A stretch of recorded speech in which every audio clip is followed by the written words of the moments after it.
idan ka ga mutum yayi abu kaddara ya same shi ko da a ce laifi yayi why not ka ja shi a jiki ka mishi fada ka mishi nasiha akan gobe ya kiyaye shi ma zai kiyaye saboda ba zai so hakan da ƙara faruwa ba wanda da ya san haka za ta faru ba zai aikata wannan abu ba so me yasa aka zo aka janye mata kaga kamar lokacin da ta yi waka da classic din nan aka zo aka mata ca ni ban ga wani abun aibu a nan ba sana'a ce ta yi waka ba wai kyauta ta mishi ba definitely biyan ta yi kuma wani abu da suka yi su sun kasa ganewa Arewa the more they hate the more you succeed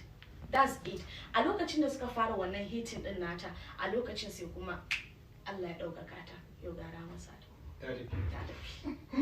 now ina wasu yin ya samu kungiya sauki a kowane platform YouTube, Boomplay, Audioma, kowane platform da kuka sa ana jin waka an kuka sa waka